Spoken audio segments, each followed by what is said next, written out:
नित्य कीर्तन गा, न्यारो ही कृष्णा होत युगल जी, नित्य कीर्तन गा, नित्य कीर्तन गा। हे गोपाल राधे कृष्ण गोविंद गोविंद, गोपाल राधे कृष्ण गोविंद गोविंद, गोविंद गोविंद राधे गोविंद गोविंद, गोविंद गोविंद राधे गोविंद गोविंद। हे गोपाल राधे कृष्ण गोविंद गोविंद, गोपाल राधे कृष्ण गोविंद गोविंद, हे गोपाल राधे कृष्ण गोविंद गोविंद। हे ब्रज चंद गोविंद नाथ है, वृंदावन रखवारे। हे ब्रज चंद गोविंद नाथ है, वृंदावन रखवारे। गोकुल से अधिक सनाथ कियो ब्रज, प्रगटे कृष्ण मुरारी। प्रगटे कृष्ण मुरारी। हे गोपाल राधे कृष्ण गोविंद गोविंद, गोपाल राधे कृष्ण गोविंद गोविंद। हे गोपाल राधे कृष्ण गोविंद गोविंद, हे गोपाल राधे कृष्ण गोविंद गोविंद, हे गोपाल राधे कृष्ण गोविंद गोविंद, हे गोपाल राधे कृष्ण गोविंद गोविंद, हे गोपाल राधे कृष्ण गोविंद गोविंद। बोलिए भक्तवत्सल भगवान।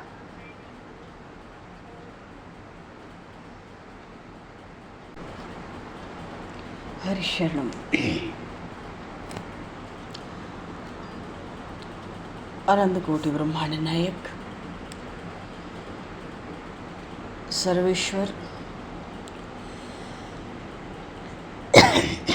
पूर्ण परात्पर ब्रह्म, असंख्य कल्याण गुणगंडलय, भक्तवांशा कल्पतरु,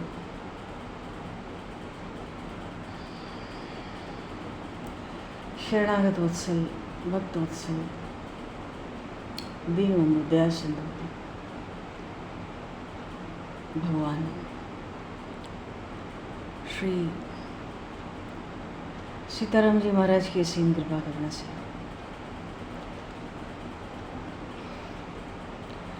श्री हनुमान जी महाराज की परम पावन भावमयी सन्निधि में, महापुरुषों की भावमयी उपस्थिति में एवं आप सभी श्रद्धालु भक्त वैष्णवों की मंगल सन्निधि में मानव जीवन का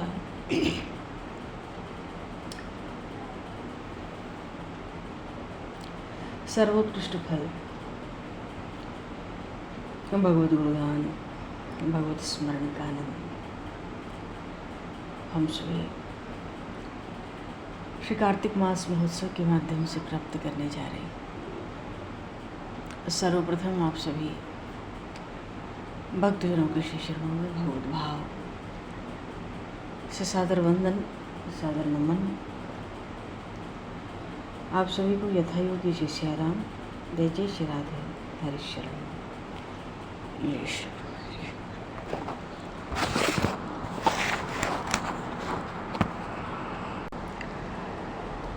बरहापीडं नटवर वपुः कर्णेय कर्णकारम्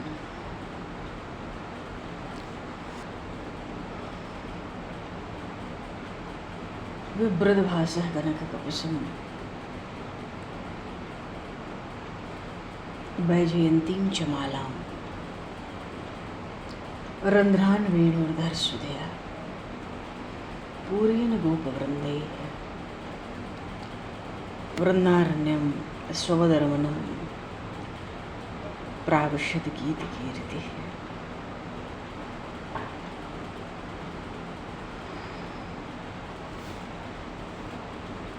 बोले श्री वृंदावन धाम की जय, श्री तुलसी मैया की जय। हरिशर। कार्तिक मास में, संपूर्ण कार्तिक मास में प्रतिदिन माता तुलसी का दर्शन, स्पर्श, उनकी महिमा का उच्चारण, तुलसी पर ध्यान लगाना, उनको प्रणाम करना, उनके विषय में श्रवण करना, उनकी महिमा के विषय में, उनका रोपण, उनकी सेवा, उनका नित्य पूजन करके जीव संपूर्ण मंगल को प्राप्त कर लेता है।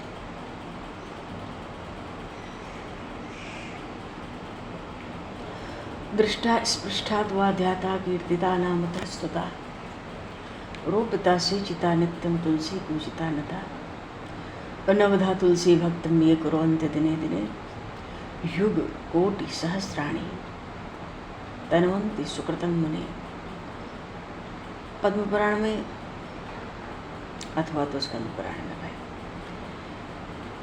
जगतपिता ब्रह्मा जी देवऋषि नारद से कहते हैं, जो तुलसी जी में प्रतिदिन 9 प्रकार की भक्ति करता है, हजारों करोड़ों युगों तक अपने पुण्य का वो विस्तार करता है।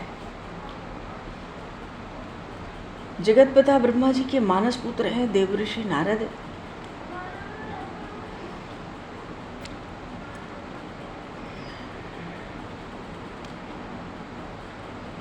भगवान श्री कृष्ण की जो दिव्य सेवा की प्रणाली है उसको समझना चाहते हैं और उसको समझने के लिए भगवान शिव के पास एक बार गए।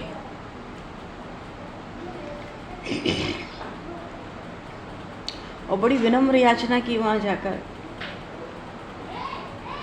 मानो शिव जी महाराज से श्रवण करना चाहते हैं और बड़े तत्पर हैं श्रवण करने के लिए उनके श्रीमुख से श्री कृष्ण की दिव्य सेवा प्रणाली। जो संवाद हुआ भगवान शिव और देवऋषि नारद के बीच में, इसका वर्णन पद्म पुराण में प्राप्त होता है।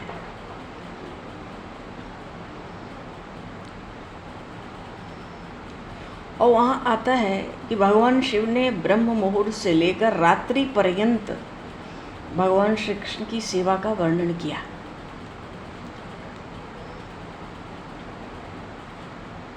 और देवऋषि नारद तो विशेष रूप से भगवान की लीलाओं के बारे में जानना चाहते हैं। हरे दैनंदिनीं लीला श्रोतुमिच्छामि तत्वतः लीलाम जानताम सेव्यो मनसा तु कथम हरि। नारद जी ने कहा, हे महादेव।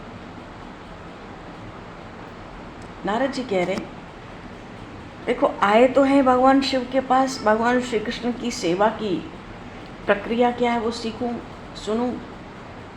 तो आगे निवेदन किया, कहते हैं, हे महादेव, भगवान श्री राधा कृष्ण की नित्य लीला, दैनिक लीला रोज की आप यथारूप से मैं आपके द्वारा श्रीमुख से श्रवण करने का इच्छुक हूँ। अब मैं अगर उन लीलाओं को न जानूं तो मैं किस प्रकार उनकी सेवा करूँगा। बोलिए श्यामा श्याम की जय, जिगल सरकार की जय। भगवान शिव ने जब सुना देवऋषि नारद की याचना प्रार्थना, भगवान शिव ने नारद जी से कहा, ये नारद, मैं उन लीलाओं को नहीं जानता। मैं श्री कृष्ण की नित्य लीलाओं से अवगत नहीं हूँ। अब तुम ऐसा करो, अगर तुम्हारी बड़ी प्रबल उत्कंठा है तो तुम यहाँ से वृंदा देवी के पास चले जाओ। बोलिए श्री तुलसी मैया की जय।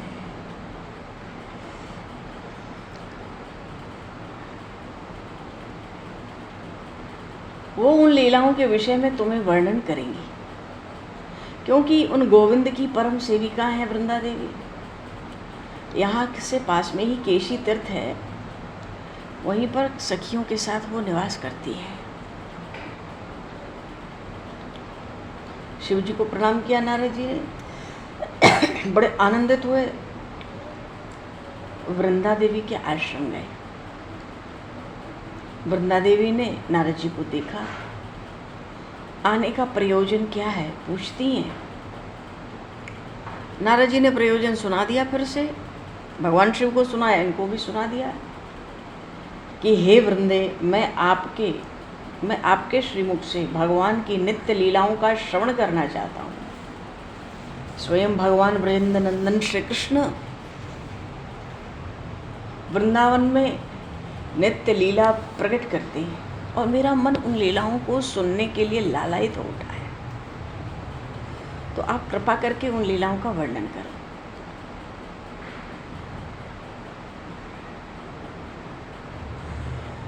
नारद जी की बात सुनकर वृंदा देवी कहती हैं, तुलसी जी, नारद जी, आप श्री कृष्ण के भक्त हैं और श्री कृष्ण की वृंदावन की लीलाएं अत्यंत गोपनीय हैं।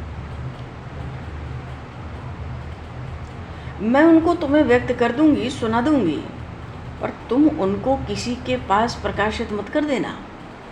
तुम किसी को इन लीलाओं को मत सुना देना। वृंदा देवी ने कहा, मध्य वृंदावने रम्ये पंचाशत कुंज मंडते कल्प वृक्ष निकुंजे तु दिव्य रत्नमय गए। अजी नारद जी, वृंदावन के मध्य स्थल में चारों ओर 500 कुंजों का बड़ा सुसज्जित, बड़ा रमणीय निकुंज, और उस निकुंज के अंदर दिव्य रत्नमय गृह में श्री जुगल जोड़ी श्री राधा कृष्ण स्थित है।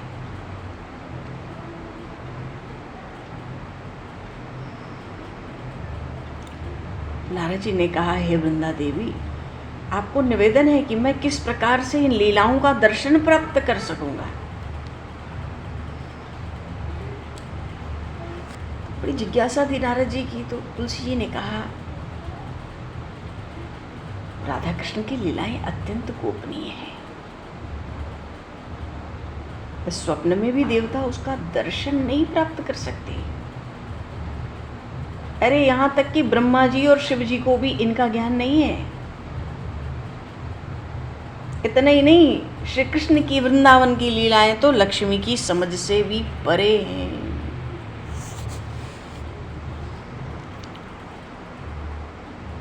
तो नारद, तुम कैसे देख पाओगे? केवल कोई भाग्यवान ही राग मार्ग से ब्रज भक्तों के अनुगत होकर देख पाता है। सबसे विलक्षण भोग राग की सेवा तो वल्लभ कुल में श्रीनाथ जी महाराज की, और वहाँ अष्ट छाप के सब कवि, नंददास जी महाराज, सूरदास जी महाराज, श्री कृष्णदास जी अधिकारी जी,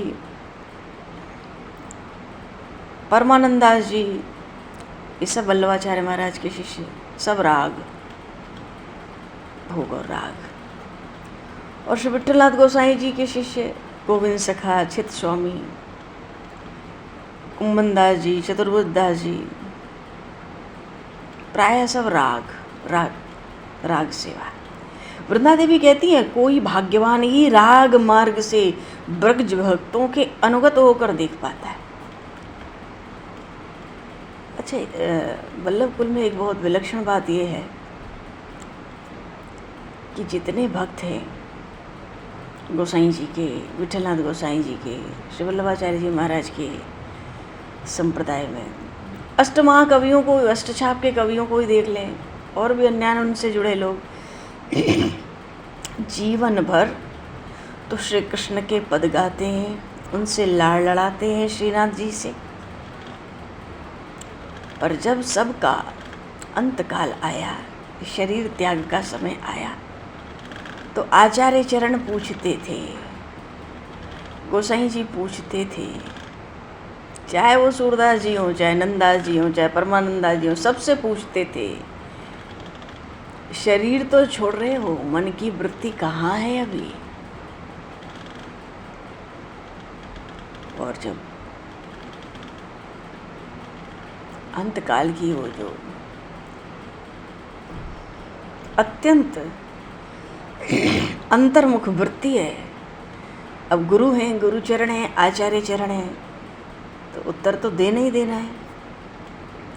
मन की वृत्ति कहाँ है अभी? सब ने एक ही स्वर में कहा। कोई श्री जी के नेत्रों का दर्शन कर रहा है इस समय, कोई श्री जी के चरणों के नूपुर दर्शन कर रहा है।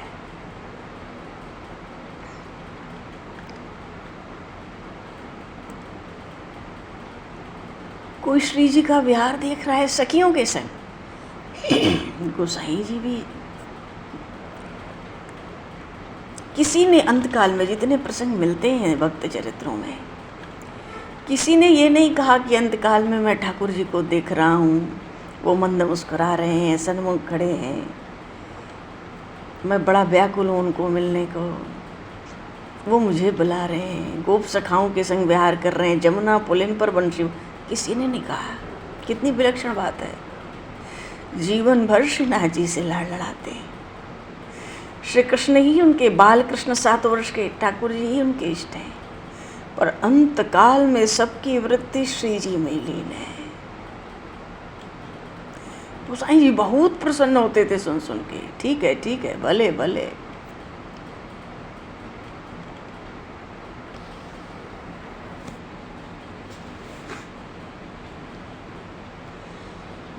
हाँ, तो तुलसी मैया कहती है, कोई भाग्यवान ही राजमार्ग से ब्रज भक्तों के अनुगत होकर देख पाता है हम लीलाओं को।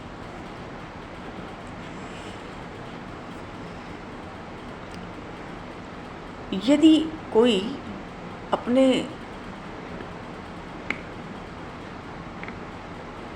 सुख को त्याग कर श्री कृष्ण सुख की तीव्र इच्छा मन में करता है,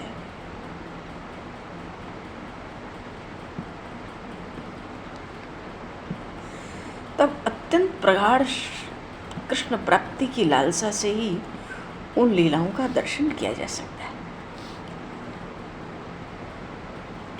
नारद जी ने सोचा ब्रज में निवास करो, भजन करो। भजन करने का निश्चय कर लिया नारद जी ने।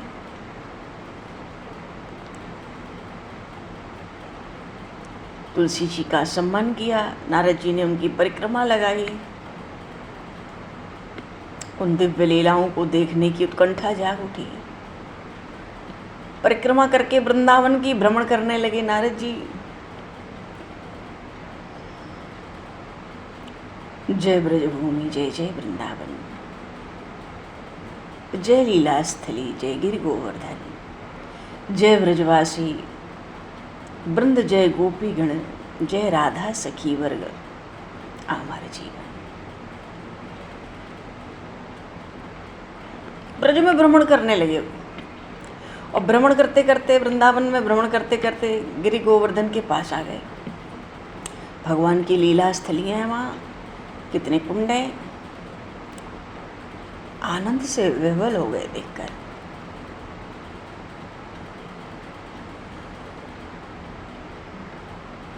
गिरि गोवर्धन को देख के बड़ा आनंद हुआ। हृदय से प्रार्थना करने लगे, हे श्री गोवर्धन, आप कृपा करके मेरी मनोवांछित अभिलाषा की पूर्ति कीजिए। ये मेरा आपके प्रति सादर निवेदन है।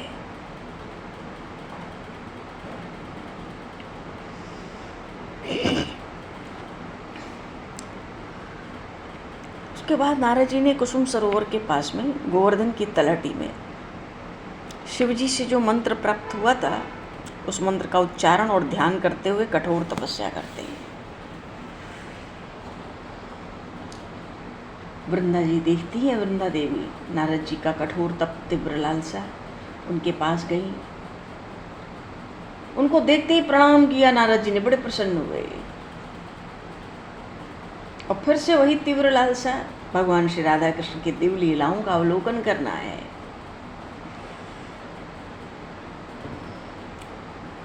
आज तुलसी देवी कहती है, हे नारद, इस पुरुष देह में ये असंभव है। तो नारद जी को लेके वो कुसुम सरोवर चली गई। वहां नारद जी ने स्नान किया और स्नान करते ही तुरंत बाहर निकलने से पहले डुबकी लगते ही बड़ी सौंदर्यवती रमणी गोपी का दिव्य देह धारण कर लिया। और तब से ये नारदी गोपी कहलाई। बोलिए श्री नारद जी महाराज की जय। तुरंत वृंदा देवी उनको राधा कुंड ले गई। कल अष्टमी है ना, राधा कुंड का बहुत बड़ा उत्सव।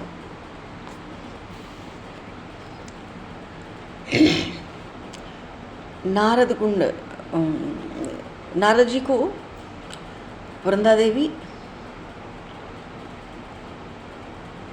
राधा कुंड ले गई और राधा कुंड ले जाकर के अहोई अष्टमी पे राधा कुंड में स्नान होता है। बहुत महिमा है। कल रात्रि को वो स्नान होगा, दिन में तो सप्तमी है, फिर अष्टमी लग जाएगी, तो कल ही अहोई अष्टमी का स्नान है। इसकी भी बड़ी महिमा है। पर अभी तो हम लोग जिस प्रसंग में है पहले उसको देखें। राधा कुंड में ले गई और वहाँ राधा कुंड पर जाकर भगवान राधा कृष्ण की अष्टकालीन लीलाओं का दर्शन प्राप्त किया। जब ठाकुर जी ने नारद जी को देखा, कहते हैं, हे नारद, तुम तो गोवर्धन की तलहटी में ही निवास करो और संपूर्ण मानव समाज के कल्याण के लिए भक्ति के ग्रंथों की रचना करो। अब वृंदा देवी फिर से नारद जी को कुसुम सरोवर ले गई। नारद जी ने स्नान किया। स्नान करते ही पुरुष देह फिर से प्राप्त कर लिया, ब्रज में निवास किया और नारद भक्ति सूत्र नामक महान ग्रंथ की रचना की। मानो इस तरह श्री तुलसी मैया, श्री वृंदा देवी की अहेतु की कृपा के कारण देवऋषि नारद को भगवान वजेंद्र नंदन श्याम सुंदर श्री कृष्ण की नित्य लीलाओं का दर्शन करने का परम सौभाग्य प्राप्त हुआ। इसलिए तुलसी सेवा तो अनादिकाल से होती चली आ रही है। और कार्तिक में तो नवधा तुलसी भक्त में कुर्वन्ति दिने दिने, इसकी बड़ी महिमा है। कार्तिक मास में नित्य तुलसी दल से भगवान का अर्चन, जन्म जन्मांतर के पाप भस्म हो जाते हैं। एक तुलसी दल ही सही, तुलसी दल पुष्पाणी ये यच्छन्ति जनार्दने, कार्तिके सकलम वत्स पापम जन्मार्जितम है। बोली श्री तुलसी मैया की जय। श्रीमद् भागवत महापुराण की जय।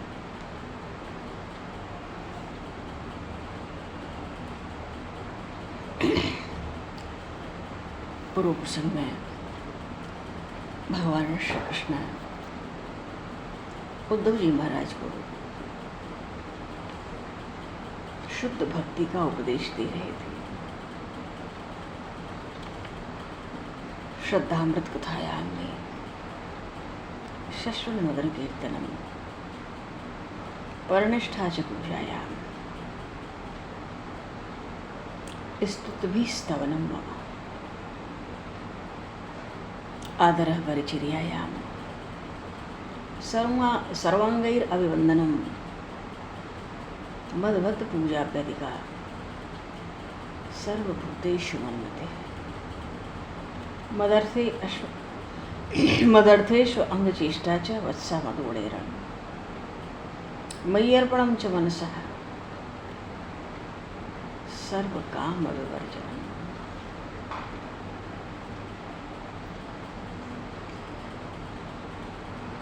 सर्वकाम विवर्जनम् मदर्थे अर्थ परित्यागो भोगस्य च सुखस्य च। भगवान कहते कठिन वैराग्य की आवश्यकता है।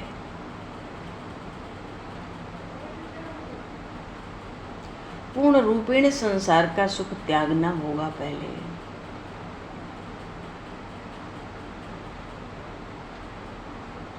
भगवान जीव मात्र के हृदयस्थ थे।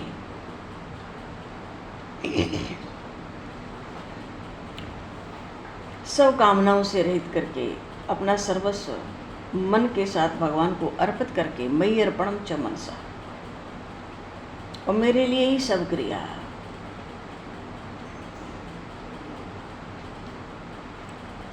अमृतमय कथाओं का निरंतर सेवन, वाणी से कीर्तन, बड़े निष्ठा से पूजा, भाव भक्ति से स्तुति पाठ, मेरे भक्तों की पूजा मुझसे भी बढ़कर, सर्वभूतेषु मन्मते, सब प्राणियों में मेरे ही दर्शन करना।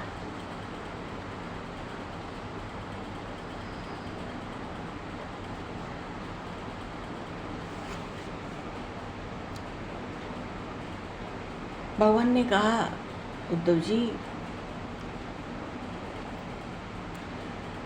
निर्विष्णानाम ज्ञान योगी, निर्विष्णानाम ज्ञान योगो न्यासिनाम ही कर्मसु। जो सचमुच ब्रह्मलोक तक के सभी भोगों से विरक्त हैं और विधि पूर्वक संन्यास लेके कर्म का त्याग कर देते हैं, उनके लिए मैंने ज्ञान योग उत्पन्न किया है।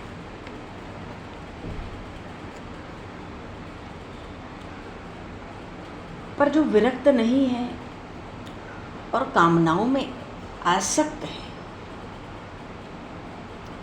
उनके लिए कर्मयोग है।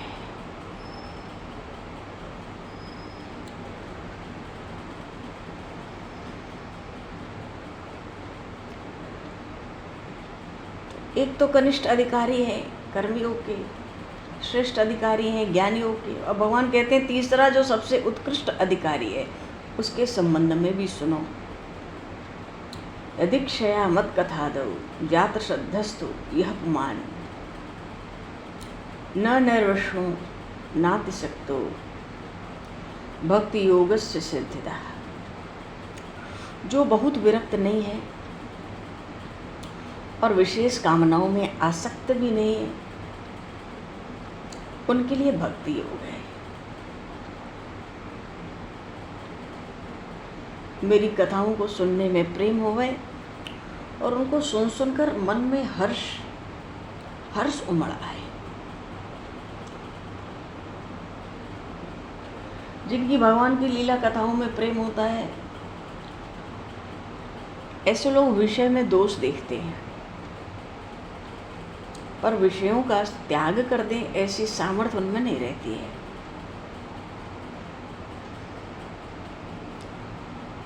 अब जैसे कोई सेवक हो और सेवक ही राजा को कैद कर ले, कोई सेवक किसी तरह छल कपट पूर्वक राजा को कैद कर ले और कैद करके उसको स्त्री सुख देना चाहे, चंदन आदि सुगंधित पदार्थों का सेवन करने के लिए दे, भाई तुम्हें अभ्यास है, ये लो तुम राज सुख, तरह तरह से विलास के पदार्थ।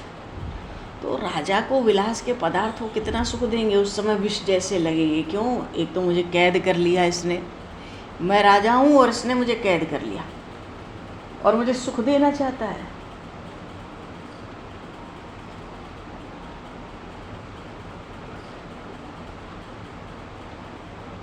तो इस तरह से जो विषयों को भोगते हैं उनके लिए भक्ति योग है।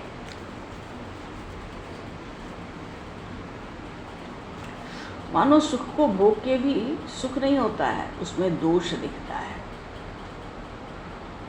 और सुख को त्याग भी दें ऐसी सामर्थ्य भी नहीं है, क्योंकि अभ्यास बड़ा पुराना है, संस्कार बड़े पुराने हैं, और उसमें दोष दिखता है।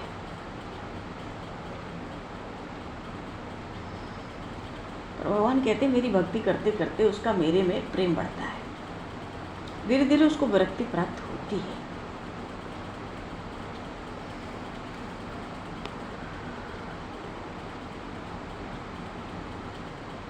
वेदों में जो गुण दोष बताए गए हैं उसका अर्थ यह है कि दोषों को त्याग करो। वेद इसलिए नहीं गुण दोष का निरूपण करते हैं कि दूसरों का गुण दोष बैठकर देखो, उसी में लग जाओ। तुम जीवन में, अपने जीवन में दोषों का त्याग करो। दूसरों के गुण और दोष देखने वाला दोनों पाप का भागी होता है, नरक में पड़ता है।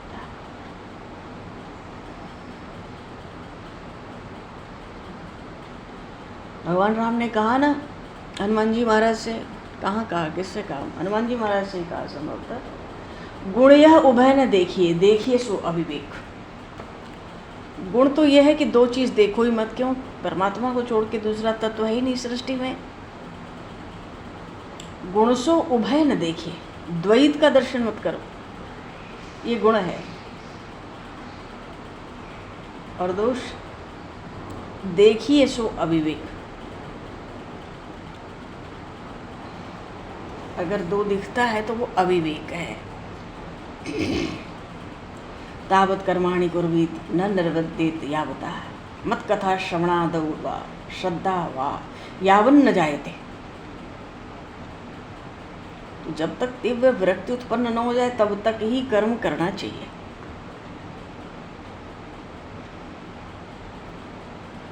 क्योंकि विशेष विरक्ति उत्पन्न हो गई तो स्वर्ग और संसार दोनों विष्ठा की तरह त्याज्य हो जाते हैं। मानो जब ऐसी विषयों से घृणा हो जाए तब कर्म मार्ग की गति नहीं रह सकती। मेरी कथा श्रवण करते करते भक्तों के अंतःकरण में प्रेम उमड़ पड़ता है, मन से सदा मेरा स्मरण होता रहता है। शरीर घर सब भूल जाता है, तब कर्म मार्ग की आवश्यकता नहीं रहती।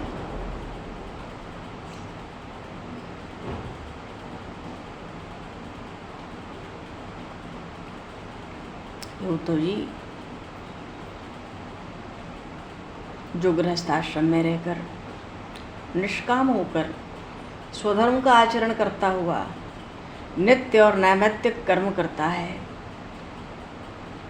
नित्य कर्म तो नित्य के नैमित्तिक होते हैं किसी के निमित्त, जैसे आ जाए पितृपक्ष तो पितरों के कर्म करना, ये नित्य कर्म नहीं है, ये नैमित्तिक कर्म है, किसी के निमित्त किया जाता है। अन्य अन्य जो भी कर्म हम किसी के निमित्त करते हैं वो भी करना बहुत आवश्यक है शास्त्रों के अनुसार। इसलिए भगवान कहते हैं स्वधर्म का आचरण करें, नित्य और नैमित्तिक दोनों कर्म करें और सब मुझे अर्पण करें। एक खास बात ये है, भगवान ने गीता जी में कई 12वें अध्याय में भक्ति योग में केवल कर्म का फल भगवान को नहीं अर्पित करना है, कर्म के साथ कर्म का फल अर्पित करना है, विलीन कर देना है। मेरा कोई संबंध ही नहीं किए गए कर्मों से, आज तक जो भी कर्म मैंने जीवन में किए, अभी तक जो भी किए, मेरा उससे कोई संबंध नहीं।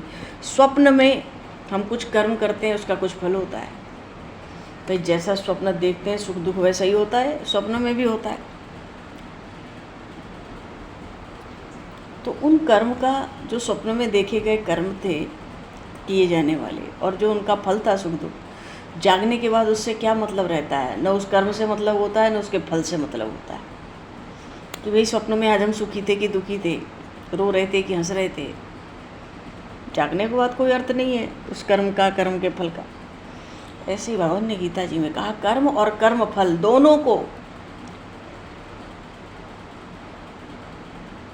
परमात्मा में लीन कर दो, शून्य में डाल दो, भूल जाओ। याद रखोगे तो बंधन होगा। और पर द्रव्य, पर स्त्री, दूसरों की निंदा, ये इसकी इच्छा ना करें।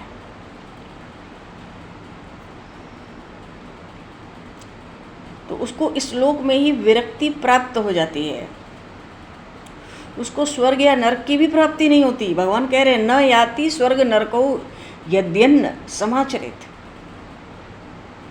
स्वधर्मस्थो यजन यज्ञर्नाशी काम उद्धव न याति स्वर्ग नरको यद्यन्न समाचरित। तो जो गृहस्थ में रह के निष्काम होकर मानो जो भी कर्म कर रहे हैं दिन रात, उसका कोई फल नहीं चाहिए, अच्छा बुरा कोई कामना नहीं है उसके भीतर छिपी हुई कि हम इसलिए कर रहे हैं और ऐसा हो जाए। निष्काम होके अपने स्वधर्म का आचरण, नित्य कर्म करना, नैमित्तिक कर्म भी करना, और सब मुझे अर्पण करना। पर द्रव्य की चक्कर में ना पड़ना, पर स्त्री के चक्कर में ना पड़ना, दूसरों की निंदा की इच्छा ना करना। इतने से ही स्वर्ग नरक प्राप्त नहीं होता, विरक्ति हो जाती है संसार में। स्वधर्म का आचरण हो तो पाप धुल जाएंगे, पाप पुण्य का नाश हो जाएगा, अंतःकरण शुद्ध हो जाएगा।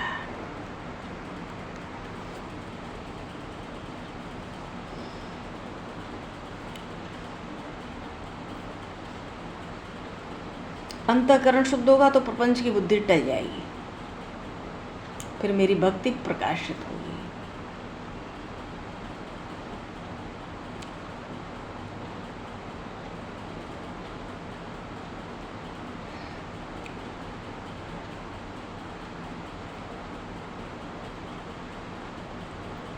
पर ऐसी भक्ति जो भक्त केवल एक मुझे ही सब जगह देखे, बिना मेरे प्रसन्न हुए सिद्ध नहीं होती।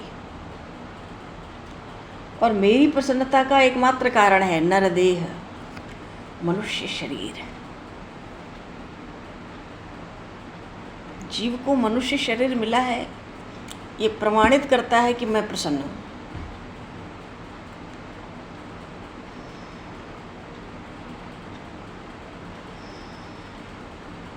तो भक्ति करने का अधिकार और परमात्मा की प्राप्ति का अधिकार तो मनुष्य शरीर को ही है।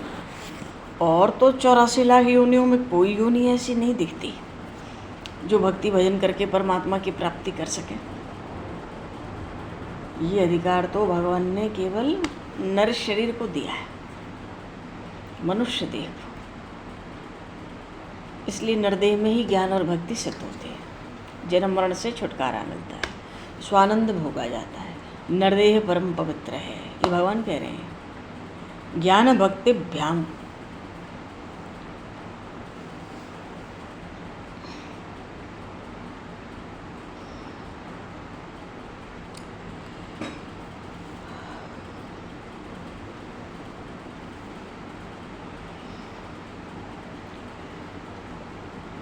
आयु तो दिन रात नष्ट हो रही है।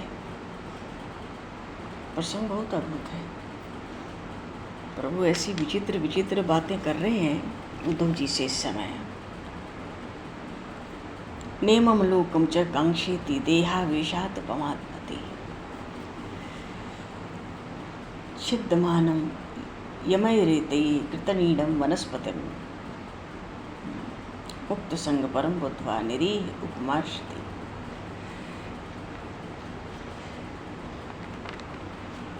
इस प्रसंग में भगवान ज्ञान और भक्ति को एक साथ लेके चल रहे हैं।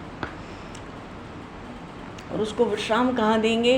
निर्देह माध्यम सुलभम सुदुर्लभम प्लवम सुकल्पम गुरुकर्णधारम मयानुकूलेन नभ स्वते ऋतम पुमान भवाब्धिम न तरेत स आत्महा। बिल्कुल यही प्रसंग भगवान राम ने श्री रामचरितमानस में यही उपदेश दिया है।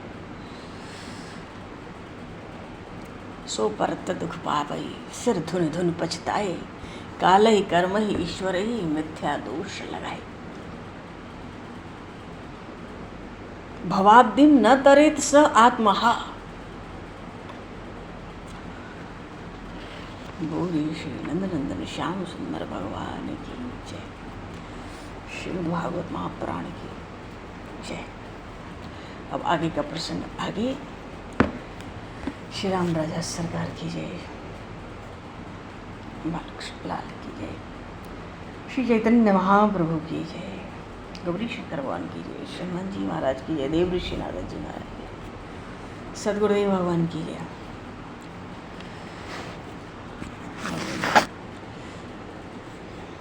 समय को दृष्टिगत करते हुए आवाज यहीं पर वाणी को विराम और वाक्य पुष्पांजलि। कल से समय कल हाँ सोमवार है, कल से 4:30 बजे से समय रखा जाए, है ना। कहीं सूचना वूचना डालनी हो तो उस रूप में डाल सकते हैं हम लोग।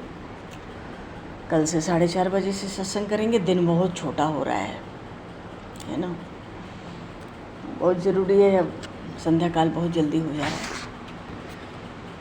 अच्छा भगवान समय को दृष्टिगत करते हुए वाणी को विराम, वाक्य पुष्पांजलि प्रभु के श्री चरणों में सादर समर्पित। और आप सभी को भी यथा योगी जय श्री राम, जय जय श्री राधे, हरि शरण। राधे राधे, आपको प्रणाम। जय राधे भगवान। जय श्री गुरु महाराज, जय श्री राम। राधे राधे। जय श्री राम।